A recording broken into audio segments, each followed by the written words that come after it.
Okay, so guys, nandito tayo ngayon sa Barangay Punong, Bato, Leyte guys. So, pinuntahan natin ng pamilyang Impas rito sa Barangay Punong guys. So, sa hindi po nakakaalala sa kanila guys, sila po yung na-vlog natin noon no, na nabigyan natin ng konting tulong guys. Mula din sa ating mga sponsors no, na talagang nagbibigay ng mga tulong guys no. So, ito po si Nanay Romana. Tsaka ito yung dalawang anak niya na si Jonathan at si Ricardo Impas, no? So, binalikan natin sila rito guys para kumustahin natin, no? Para malaman natin kung ano na yung nangyari sa kanila guys simula nung una tayong pumunta rito hanggang ngayon guys, no? So, kumustahin natin sila ulit guys. At hindi lang po pangungumusta ang dala natin ngayon guys. Meron din tayong dala ngayon na konting tulong, konting biyaya na galing sa ating butihing sponsor na walang iba kundi si Madam Miguruta ng South Korea. Nanay Romana, magtanong lang ako sa iyo, Nay, ha? Kumusta ka na ngayon, Nay? Ito, ganun pa rin. Ganun pa rin. So, yung sinabi mo sa akin kanina, Nay, na na-hospital ka. Oo. So, hindi namin alam yun, Nay. Hindi namin alaman yun, Nay. Kailan ka na-hospital, Nay? Nung ano?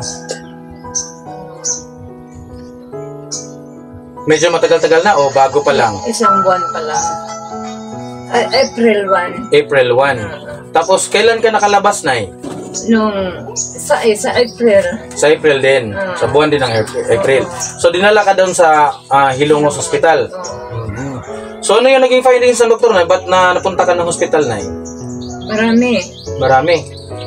Diabetic, high blood, UTI, Sa ulcer. Sa madaling salita, Nay, complicated na. Marami ng sakit na nararamdaman ngayon. So, yun yung problema mo ngayon, Nay, na sana may makapagbigay ng gamot. No? Hindi, yung mata ko nga gusto ko makakita. Gusto mo makakita ulit, no? Kasi mahirap kasi mabuhay na wala na tayong paningin, no? So, ano mo, Nay, yung problema sa mata mo, Nay, matanong ko lang, Nay. Katarata. Katarata. 30,000 kasi yung nakaitin. Oo, parang yun nga, Nay, malaki daw yung kinakailangan dyan, Nay, na gagastusin. Yung sinabi mo nga kanina, siguro sobra pa yun, kulang pa yun, Nay, yung sinabi mo na 30,000. Oo, kasi nasa maasin, private doctor. So, ikaw, Tan, kumusta ka na ngayon? Marag hapon. Matanong ko lang ulit, yung sa pang-araw-araw nyo pagkain dito, Nay, yung saan nyo kinukuha yun? Kanang, Tan, saan nyo kinukuha yung sa araw-araw na pagkain nyo rito? Mga ayaw na may tabang sa tiyo. Ay, nagamit na yan, Say 150. Yun yung tiyo na mo sa Lunang. Doon sa Barangay Lunang. So, doon kayo, paano nyo nakukuha yung yung binibigay na yung pag nanghihingi kayo doon, kayo mismo yung pumupunta doon? Kami mismo. So, malayo pa kasi yung Barangay Lunang dito, guys, So, kailangan mo pang mag-tricycle ka bago ka makakarating sa Barangay Lunang kasi sa part na yun ng Hilongos, Leyte, guys, sa kabilang bayan na yun dito sa amin, Bakaso, nalunando. Saka, Todang Wilson. So, pumupunta kayo ng Barangay Lunang para manghingi ng konting tulong sa tiyuhin nyo. Pero ganito lang yung ginagamit mo. Nakasakay ka dito sa wheelchair mo, nakaupo ka, tapos inaalalayan ka ng kapatid mo. Tapos balik na naman dito. So sobrang napakalayo nun, guys, na ganito yung sitwasyon nila rito na nangihingi sila ng tulong sa kanilang tiyuhin na nandun sa kabilang bayan. Malayo pa yun dito, guys. So si Nanay, yung ginagawa ni Nanay, nandito lang nakahintay sa inyo. So, yung 300 na sinasabi mo sa akin na binibigyan kayo ng tiyuhin nyo, matanong ko lang, sa isang araw, sa buong araw, nagkakasya ba yun? Dili. Kulang talaga. So, yun nga yung mahirap dito, guys, na 300 pesos lang. Buti nga na meron tong mga tiyuhin nila, guys, na nandun sa Barangay Lunang na talagang nagbibigay suporta sa kanila, kahit pa konti-konti lang, pero merong nabibigay na tulong, sa kanila. Sobrang malaking tulong na yun, na sobrang masaya na sila noon na nabibigyan sila kahit konti lang na tulong, So, Nay, hindi ba mahirap ang ganong sitwasyon, Nay? Na, Mahirap talaga. Nung isang araw si Ali, binigyan ako ng 2 kilong bigas, binigyan ka. Eh ano, saan mo na ano yun, Nay? Ano, ikaw yung pumupunta dun sa kanila para manghingi? Diyan kay Liti. So, nabigyan ka ng 2 kilong bigas. Ba't parang naiiyak ka, Nay? Ano lang kami sa kahirapan. Sobrang ano, Nay, no? Sa sobrang hirap. Gusto ko lang mamatay.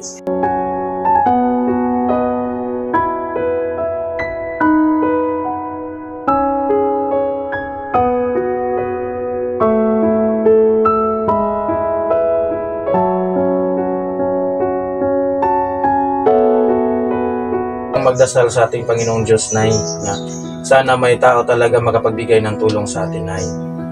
So, huwag nating anuhin yung buhay natin kasi Diyos lang talaga nakakaalam, guys, kung kailan tayo pwede niyang kunin, ano? Pero hanggat kaya pa natin, hanggat andito pa tayo, buhay pa tayo, so alam namin na hindi naman siguro yung na lahat ng tao na hindi kayang tumulong. Alam natin, guys, na meron talagang tao na makakatulong sa atin, no? Kasi hindi naman kasi lahat ng tao na talagang nagpapabaya na lang sa mga sitwasyon na tulad nito, no? Meron din tao na talagang hindi kayang tiisin, lalo na makita mo ang ganitong sitwasyon nila. So, Nanay, para hindi ka na umiyak, Nay, Undo. So, meron kaming dala ngayon, Nay, na konti lang to, Nay, pero alam namin na sobrang laking tulong na po to sa inyo, no? Galing to sa ating buting sponsor na walang iba kundi si Madam Iguruta ng South Korea. Tumigil ka na sa pag-iyak mo, Nay, ha? Para hindi na maano yung ano mo, Nay, sa heart mo, Nay. So, sige, kunin natin to, guys. Ibigay natin to sa kanilang dala natin ngayon. So, kunin nyo to. Mga medyas yan, galing pa yan ng South Korea. Alam ko mga gamit yan, lalo na kay Nanay, no? Tapos, meron din tayo ditong sabong panligo, guys. Ayan, kunin mo. Tapos, meron tayong spam, yung luncheon meat. Ayan. Lutuin nyo yan mamaya. Ulamin nyo yan para masarap yung maulam nyo mamayang gabi. At saka, meron din tayong dala na toothpaste, guys. Ayan. Kuha mo. Then, mantika. No, galing pa rin po ito ng South Korea, guys. At meron din tayong dalang konting mga coffee, no? Para sa inyo.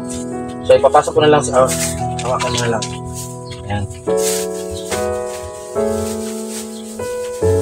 Ito pa, Nay.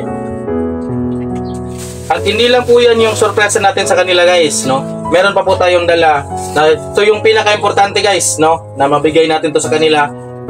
Kasi alam natin ng bigas, guys, sobrang mahal ngayon. So, ito na, tanggapin nyo yung bigas.